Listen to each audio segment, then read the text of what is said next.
आदाब। One TV में आपका इस्तकबाल है। मैं नाज़िल सिद्दीक। देखेंगे दुनिया भर की तमाम बड़ी खबरें, लेकिन सबसे पहले हेडलाइंस।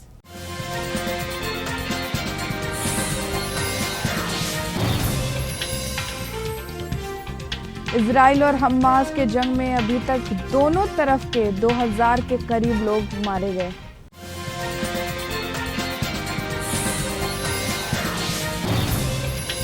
मगरबी अफगानिस्तान में आने वाले ज़लज़लों में मरने वालों की तादाद 2400 से बढ़कर 4000 हुई।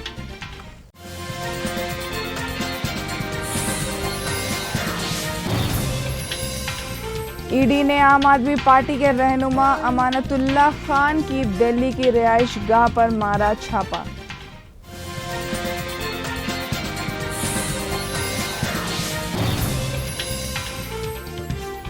भारत के मोस्ट वांटेड राशिद लतीफ़ को पाकिस्तान में कत्ल कर दिया गया।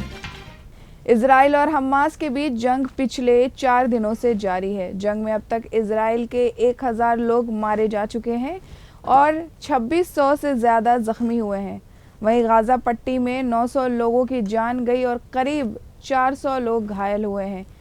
गाज़ा में मरने वालों में 260 बच्चे, 230 औरतें शामिल हैं। इतना ही नहीं, वेस्ट बैंक और लेबनान तक इसका असर देखने को मिल रहा है। सब मिलाकर देखा जाए तो अब तक दोनों तरफ के लगभग 1900 से ज़्यादा लोग मारे जा चुके हैं और 6000 से ज़्यादा लोग घायल हुए हैं। लगातार जारी हमलों, एयर स्ट्राइक्स और बमबारी के बीच अब चीख पुकार मचाते लोगों की तस्वीरें सामने आने लगी हैं।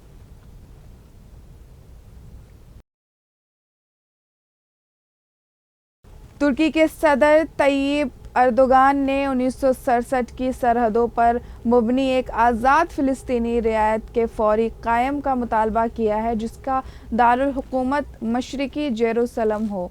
वो इस बात पर जोर देते हैं कि मशरिक हिंज में पायदार अमन का इन्हिसार फ़िलिस्तीन तनाज़ा के हल पर ही है। अर्दोगान ने खिताब में सालसी और कशीदगी को कायम करने के लिए तुर्की की तैयारी को भी उजागर किया। अफगानिस्तान हुक्काम ने बताया कि हफ्ते के रोज़ मगरबी अफगानिस्तान में आने वाले ज़लज़लों में मरने वालों की तादाद 2400 से बढ़कर 4000 हुई। अफगानिस्तान की नेशनल डिज़ास्टर मैनेजमेंट अथॉरिटी ने कहा कि 6.2 शिद्दत के ज़लज़लों में तकरीबन 2000 मकामात मुकम्मल तौर पर तबाह हो गए हैं। ये बात ANDMA के तर्जुमान मुल्ला सादिक ने काबुल में एक प्रेस कॉन्फ्रेंस में कही।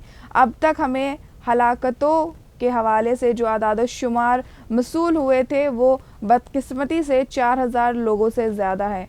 हमारे आदाद-ओ-शुमार के मुताबिक तकरीबन 20 गाँव में 1980 से 2000 मकामात पूरी तरीके से तबाह हो चुके हैं।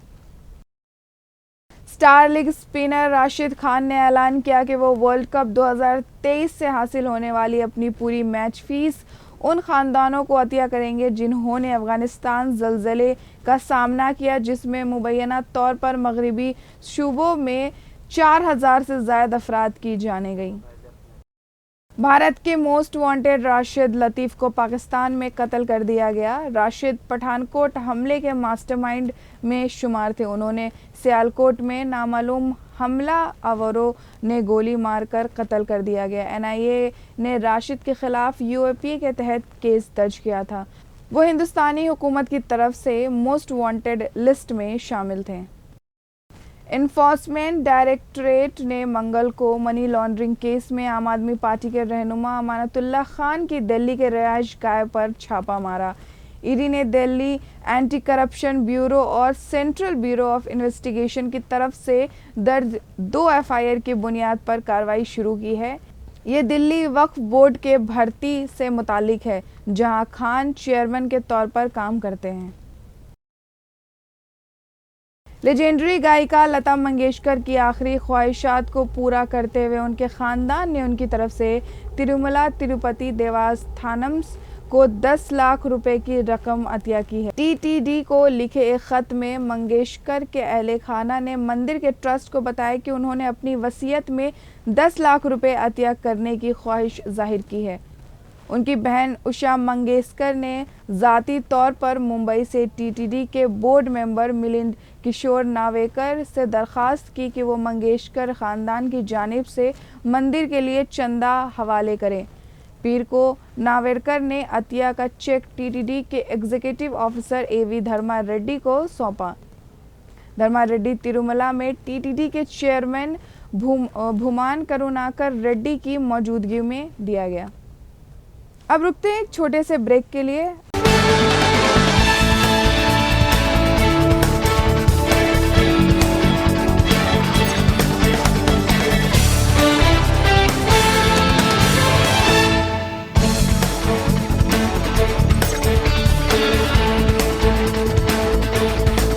వచ్చిందే మన హనుమకొండకే CMR వస్త్ర ప్రపంచం వచ్చింది మన ఊరికే లేటెస్ట్ ట్రెండీ ఫ్యాషన్స్ తెచ్చింది మన చెంతకే CMR షాపింగ్ మాల్ ఇప్పుడు మన హనుమకొండలో ప్రపంచ స్థాయి షాపింగ్ అనుభూతి CMR లోనే।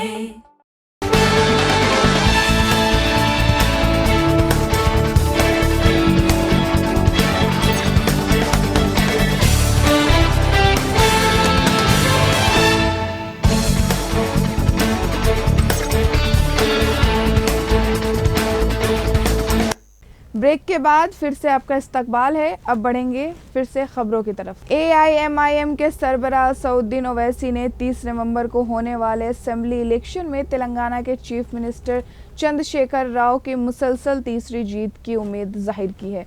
उन्होंने ये भी इंकशाफ किया कि AIMIM पहली बार राजस्थान इलेक्शंस में हिस्सा लेगी। एक प्रेस स्टेटमेंट में ओवैसी ने कहा, हमें उम्मीद है इंशाअल्लाह कि चीफ मिनिस्टर KCR दोबारा तेलंगाना के चीफ मिनिस्टर बनेंगे। हमारी पार्टी के MLA भी उन हलकों से कामयाब होंगे जहां से वो इलेक्शन लड़ेंगे। आपको हम दो अहम बातें तेलंगाना के बारे में बताए हैं।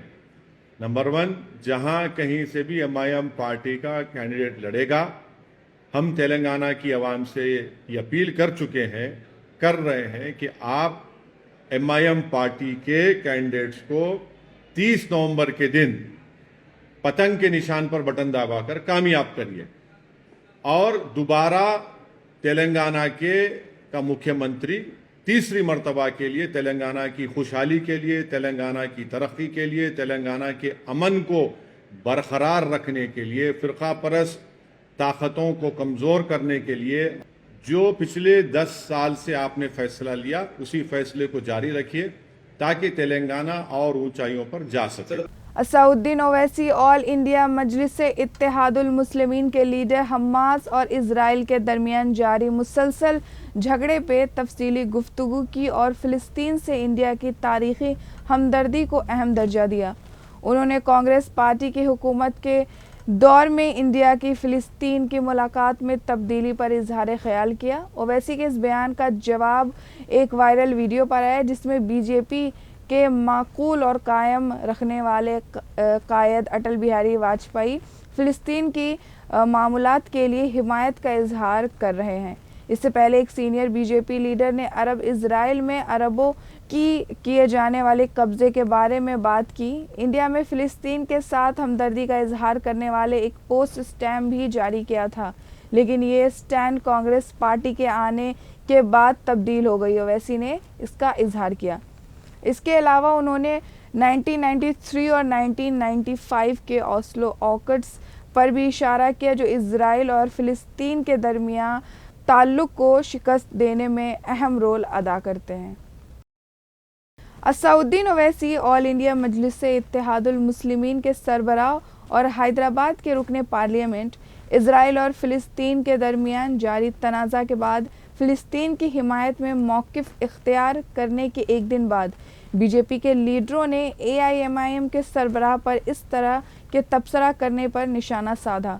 बीजेपी के कौमी जनरल सेक्रेटरी और MP बांडी संजय कुमार ने इल्ज़ाम लगाया कि AIMIM और कांग्रेस पार्टीज़ दहशतगर्दी के हक़ में हैं। हमास की हिमायत करके कांग्रेस और AIMIM दोनों दहशतगर्दी की हिमायत करते हैं। मजलिस और कांग्रेस हमेशा PFI, हमास के दहशतगर्द और रोहिंग्या के साथ ही रहेंगे। गैर मुनक़सिम आंध्र प्रदेश और तेलंगाना की कानून साज असेंबली की तारीख में पहली बार 2 एमएलए को हाई कोर्ट ने नाअहल करार दिया और तेलंगाना कानून साज असेंबली के रुकन की हैसियत से जारी रहने से रोक दिया। तेलंगाना हाई कोर्ट ने 2 बीआरएस एमएलएज वनम वेंकटेश्वर राव जो कोठागुडम असेंबली हलके की नुमाइंदगी करते हैं और गढ़वाल हलके से बांडला कृष्ण मोहन रेड्डी के इंतखाब को दिसंबर 2018 में इनके इंतखाब की तारीख से कालादम करार कर दिया। दिसंबर 2018 में इंतखाबात के लिए नामजदगियों के दौरान जमा कराए गए इंतखाबी हलफनामों में उनकी और उनकी शरीके हयात की जायदादों के बारे में हक़ाइक़ को दबा दिया गया है। अदालत ने उनके करीबी हरीफों को उनके 2 एमएलए के तौर पर करार दिया। आज के लिए बस इतना ही। अब मिलेंगे नई खबर के साथ, तब तक के लिए खुदा हाफिज़।